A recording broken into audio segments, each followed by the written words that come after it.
55. Sozinhos juntos. Sou o menos apto dentre todos para ajudá-lo nessa empreitada. Estou descobrindo que os poderes que possuo estão em tamanho conflito que a mais simples das ações pode ser difícil. Riley estava sentado sozinho nas planícies quebradas e ouvia os ritmos. Parchemanos escravizados, privados das suas formas verdadeiras, não eram capazes de ouvir os ritmos. Durante os anos em que passara como espião, ele havia adotado a forma opaca que os ouvia fracamente. Havia sido muito difícil ficar afastado deles. Os ritmos não eram exatamente canções. Eram batidas com indícios de tonalidade e harmonia.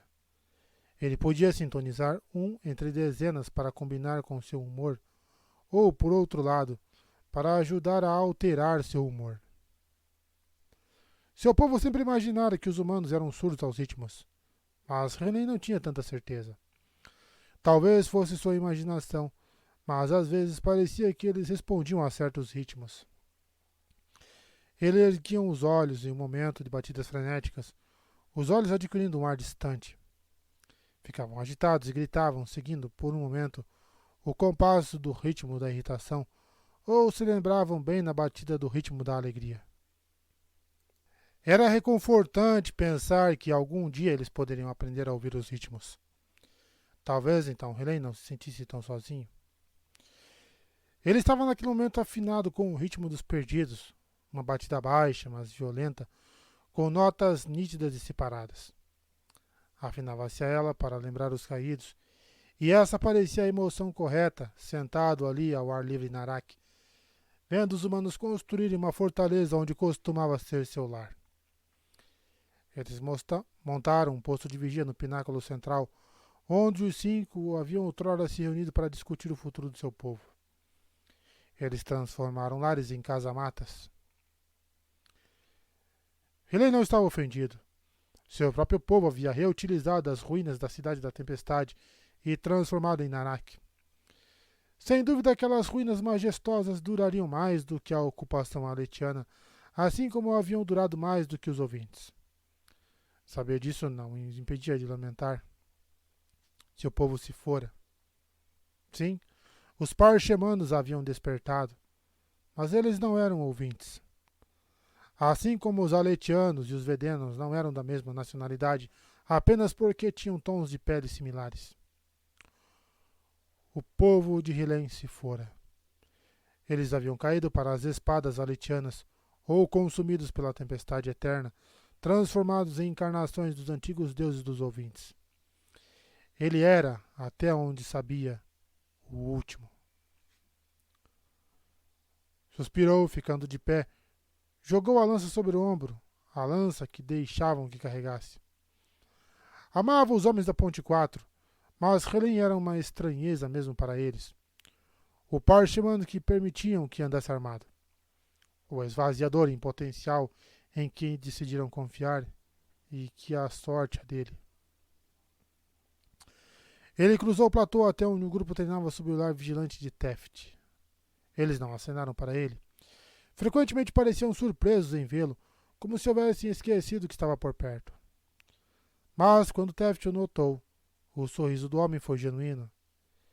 Eles eram seus amigos. Era só que...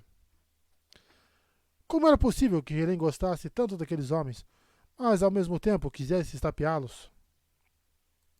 Era reconfortante pensar que algum dia eles poderiam aprender a... Opa! Pulei aqui. Quando ele e Scar eram os únicos que não conseguiam sugar luz das tempestades, os homens haviam encorajado Scar. Tentaram estimulá-lo, disseram para continuar tentando. Acreditaram nele. Helen, contudo... Bem, quem sabia o que podia acontecer se ele conseguisse usar a luz das tempestades? Seria o primeiro passo para transformá-lo em um monstro? Não importava que ele houvesse contado aos homens que era preciso se abrir a uma forma para adotá-la. Não importava que ele tivesse o poder de escolher por si mesmo. Embora os homens nunca falassem nisso, Helen via a verdade em suas reações. Como no caso de David, eles achavam que era melhor que Helene permanecesse sem luz das tempestades. O par Shemano e o louco. Pessoas em que não se podia confiar para serem corredores dos ventos. 5 carregadores de pontes haviam se lançado no ar, radiantes e emitindo luz. Parte da equipe treinava enquanto o outro grupo patrulhava com Kaladin, tomando conta das caravanas. Um terceiro grupo, os 10 outros recém-chegados que haviam aprendido a sobrevivir luz das tempestades, treinavam com o Pete a alguns platôs de distância. Aquele grupo incluía Lin e todas as 4 outras batedoras, junto com 4 homens de outras equipes de pontes e um único oficial olhos claros, Colote, o capitão dos arqueiros. Lin havia entrado com facilidade na camaradagem da Ponte 4, assim como um par de outros carregadores de pontes. Helene tentava não sentir ciúme de que eles quase parecessem ser mais parte da equipe do que ele. Teft fez os 5 no ar executarem uma formação enquanto os outros 4 andavam na direção da estação de bebidas de rocha. Helene se juntou a eles e Eike lhe deu um tapa nas costas, apontando para o próximo platô, onde o grosso dos candidatos continuava a treinar. Aquele grupo mal consegue segurar uma lança direito, disse Eike. Você deveria ir lá e mostrar para eles como um verdadeiro carregador faz um kata, hein, Helene? Kalak os ajude se precisarem lutar com aqueles cascudos, acrescentou Ed, pegando uma bebida com rocha. Sem ofensas, Helene. Helene tocou a cabeça, onde tinha uma armadura de carapaça, bastante espessa e forte, já que estava na forma bélica, cobrindo seu crânio. A armadura havia esticado sua tatuagem da Ponte 4, que fora transferida para a carapaça. Ele tinha protusões nos braços e nas pernas também, e as pessoas sempre queriam apalpá-las. Elas não acreditavam que a armadura de fato crescesse da sua pele e, de algum modo, achavam que era apropriado tentar espiar o que havia por baixo dela. Helene, disse Rocha. Está tudo bem jogar coisas no Et. Ele também tem cabeça dura, quase como se fosse casco. Não tem problema, disse Helene, porque era o que esperavam que dissesse. Contudo, sem querer se afinou com irritação e o ritmo contaminou suas palavras. Para esconder seu embaraço, ele sintonizou-se com curiosidade e experimentou a bebida de Rocha daquele dia. Isso é bom. O que é? Ha! É a água onde ferviu os caranguejos antes de servi-los na noite passada. Ed cuspiu a bebida que tinha na boca, então olhou para o copo, irritado. O que foi? Disse Rocha. Você comeu os caranguejos sem reclamar. Mas isso é, tipo, a água do banho deles, argumentou Ed. Gelada, replicou Rocha, com temperos. É gosto bom. É água de banho, disse Ed, imitando o sotaque de Rocha. Teft liderou os outros 4 em risco ondulante de luz acima. Ele ergueu os olhos e se pegou afinando com desejo antes de abafá-lo. Ele se afinou com paz em vez disso. Paz. Sim. Podia ser pacífico. Não está funcionando, disse Drey. Não podemos patrulhar todas as tormentosas planícies quebradas. Mais caravanas vão ser atacadas, como aquela da noite passada. O capitão diz que é estranho que esses esvaziadores continuem atacando desse jeito, comentou Ed. Diga isso aos caravaneiros de ontem. Jake deu de ombros. Eles nem mesmo queimaram muito. Nós chegamos antes que os esvaziadores tivessem tempo de fazer mais do que assustar todo mundo. Concordo com o capitão. É estranho. Talvez eles estejam testando nossas habilidades, disse Ed. Vendo o que a Ponte 4 realmente consegue fazer. Eles olharam para Helene esperando confirmação. Eu deveria ser capaz de responder? Perguntou ele. Bem, disse Ed. Quero dizer, raios, Helene. Eles são do seu povo. Você deve saber algo sobre eles. Deve ter uma ideia, não? Disse Jake. A filha de Rocha encheu novamente seu copo e Helene fitou o líquido transparente. Não os culpe, pensou. Eles não sabem. Eles não entendem. Et, Yik, disse Helene cuidadosamente. Meu povo fez tudo o que podia para se afastar dessas criaturas. Nós nos escondemos muito tempo atrás e juramos que nunca aceitaríamos as formas de poder. Não sei o que mudou. Meu povo deve ter sido enganado de algum modo. De qualquer maneira, esses moldados são tantos meus inimigos quanto os seus. Mais até. E não sei dizer o que eles vão fazer. Passei a vida toda tentando evitar pensar neles. O grupo de Teft aterrissou a toda no platô. Apesar da dificuldade inicial, Scar havia rapidamente se acostumado a voar. Seu pouso foi o mais gracioso do bando. Robert bateu com tanta força no chão que soltou um gritinho. Eles correram até a estação de água, onde a filha e o filho mais velhos de Rocha começaram a entregar-lhe bebidas. Riley sentiu pena daqueles dois. Eles mal falavam aletiano, embora o filho, estranhamente, fosse Vorin. Aparentemente, monges de Jaqueved tinham ido pregar o Todo-Poderoso aos Papaguampas, e Rocha deixava que seus filhos seguissem qualquer deus que desejassem. Então, era por isso que o jovem Papaguampas de pele pálida usava um glifo amuleto amarrado ao braço e queimava orações ao Todo-Poderoso Vorin, em vez de fazer oferendas aos esplenos dos Papaguampas. Helene provou sua bebida e desejou que Renarin estivesse ali. O silencioso homem, olhos claros, geralmente fazia questão de falar com Helene. Os outros matraqueavam animadamente, mas não pensavam em incluí-lo. Eles não enxergavam os parchemanos. Haviam sido criados daquela maneira. E ainda assim, ele os amava, porque eles de fato tentavam. Quando Scar esbarrou nele e se lembrou de sua presença, ele hesitou, então disse: talvez devêssemos perguntar a Helene. Os outros imediatamente acudiram e disseram que Helene não queria falar sobre o assunto, dando uma versão aletiana do que eles lhe contaram antes. Ele fazia parte daquele grupo tanto quanto de qualquer outro. A Ponte 4 era sua família, agora que aqueles de Narak haviam partido. Eshonai, Varanis, Tud. Ele se afinou com o ritmo dos perdidos e abaixou a cabeça.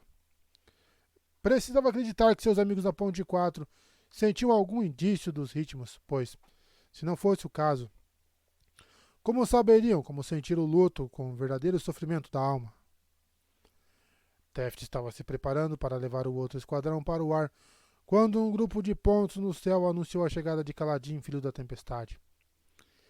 Ele pousou com seu esquadrão, incluindo Lopen, que fazia malabarismos como uma gema bruta do tamanho de uma cabeça humana. Eles deviam ter encontrado a crisálida de uma besta dos abismos. Nem sinal dos esvaziadores hoje, disse Leiten, virando um dos baldes de rocha e usando-o como banco. Mas, raios, as planícies parecem menores lá de cima. Pois é, concordou Lopen. E maiores. Menores e maiores? Questionou Scar. Menores porque podemos cruzá-las bem rápido, respondeu Leiten. Eu me lembro de platôs que a gente parecia levar anos para cruzar. Agora a gente passa por eles em um piscar de olhos. Mas quando estamos lá no alto, acrescentou Lopen, e você entende como este lugar é vasto e, claro, quanto dele nunca foi explorado, só parece grande. Os outros concordaram, entusiasmados. Era preciso ler suas emoções em suas expressões e no modo como se moviam, não nas suas vozes. Talvez fosse por isso que os esplenos de emoções surgissem com mais frequência entre os humanos do que entre os ouvintes. Sem os ritmos, os homens precisavam de ajuda para se compreenderem. Quem está na próxima patrulha? Indagou Scar. Ninguém por hoje, respondeu Kaladin. Tenho uma reunião com o Dalinar. Vamos deixar um esquadrão em Narak, mas... Logo depois que ele passasse pelo sacro portal, todos começariam lentamente a perder seus poderes, que sumiriam de vez em uma hora ou duas. Kaladin precisava estar relativamente perto. Sigizil havia estabelecido a distância máxima deles em cerca de 80 quilômetros, embora as habilidades dos homens começassem a sumir por volta dos 50 quilômetros. Tudo bem, disse Scar. Eu estava mesmo querendo beber mais suco de caranguejo de rocha, de qualquer modo. Suco de caranguejo? Disse Sigizil, com a bebida a meio caminho dos lábios.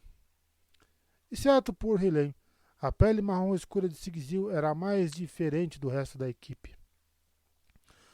Apesar de os carregadores de pontes não se parecerem se importar tanto com a cor de pele.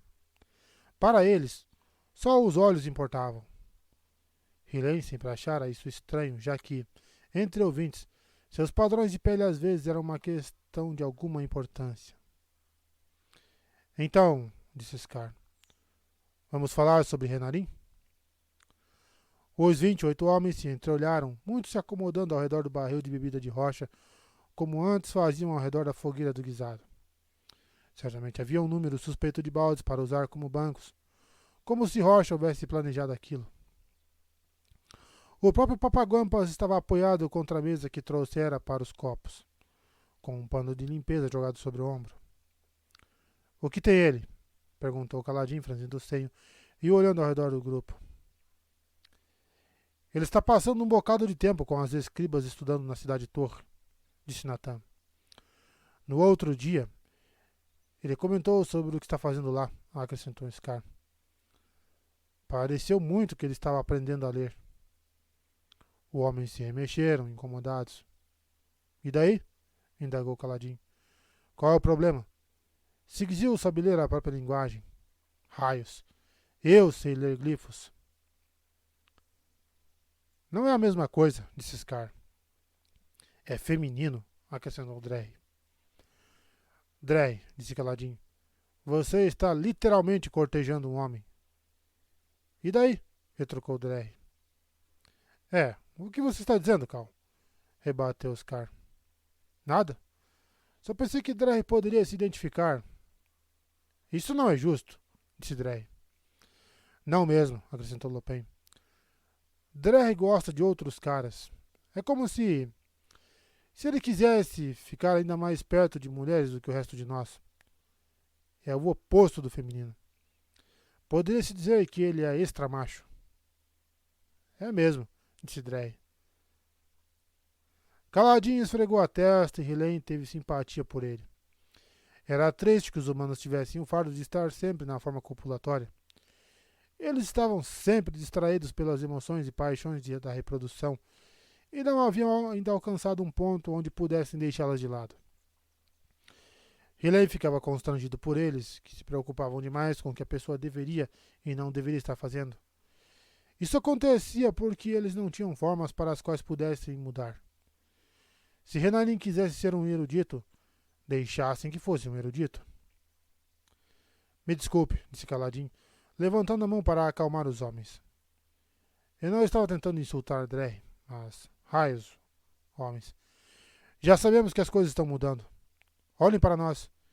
Estamos a meio caminho de ser olhos claros. Já deixamos 5 mulheres entrar na Ponte 4 e elas vão lutar com lanças. As expectativas estão sendo derrubadas e nós somos a causa disso. Então vamos dar a Renarin um pouco de flexibilidade, tudo bem? Ele assentiu. Caladinho era um bom homem. Com todos os seus defeitos, ele tentava ainda mais do que o resto. Eu tenho coisa a dizer, acrescentou Rocha. Durante as últimas semanas, quantos de vocês me procuraram dizendo que sentem que não se encaixam na Ponte 4 agora? O platô ficou em silêncio. Finalmente, Sigizil levantou a mão, seguido por Scar e por vários outros, incluindo Robert. Robert, você não me procurou, observou Rocha. Ah. Mas eu quis procurar, Rocha. Ele baixou os olhos. Tudo está mudando. Não sei se consigo acompanhar. Ainda tenho pesadelos com o que vimos nas entranhas de O Retiro, disse Leighton baixinho. Mais alguém?